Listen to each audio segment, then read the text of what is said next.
వాళ్ళు అనేది ఏంటి మేజర్గా, నేనంట వైసీపీ నాయకుడి గురించి అంటే ఆయనకి జైలుకి వెళ్ళిపోవాలి, అరెస్ట్ చేయాలంటే ఆయన అంటే క్లాస్ తీసుకున్నారు అంటున్నారు. మీరు చెప్పండి, నిజంగా ఒక క్రైమ్ చేసిన వాడిని నేను చెప్పాలా? అంటే ఒకటి జైలుకి వెళ్ళిపోయి ఒకళ్ళకి ఏదైనా అయిపోతే దానివల్ల జనసేన ఎదుగుతాడు, పవన్ కళ్యాణ్ ఎదుగుతాడు. అంత దిగజారుడు మైండ్ సెట్ ఉంది. అసలు దానికోసం పాలిటిక్స్కి వస్తాం?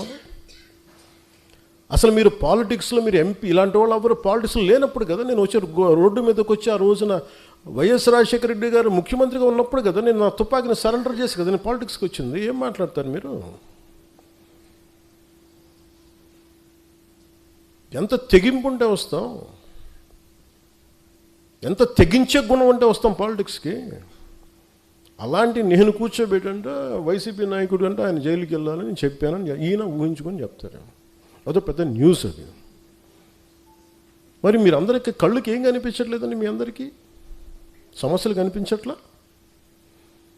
ఎంతసేపు వైసీపీ నాయకుడు జైలును ఇవేనా?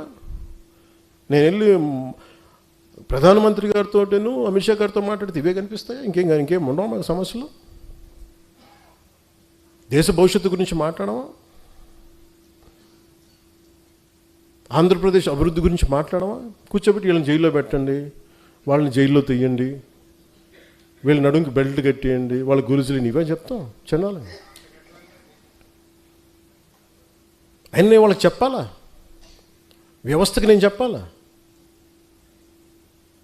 ఏసీబీ కోర్టులోనూ వాళ్ళకి క్రైమ్స్ లేవా? రిజిస్టర్ అవ్వలేదు, వాళ్ళు కోర్టులకు వెళ్ళవు, కోర్టులు పనిచేయట్లేదు, కోర్టులకు మేము చెప్పాలా? సుప్రీంకోర్టు జడ్జిలకు తెలియదా ఎవరు నేరం చేశారు, ఎవరు చేశారని తెలియదా? మేము చెప్పాలా? ఇది నన్ను ఇన్సల్ట్ చేయడం కాదు, అమిత్ షా గారిని ఇన్సల్ట్ చేయడం కాదు, వ్యవస్థని అవమానపరచడం.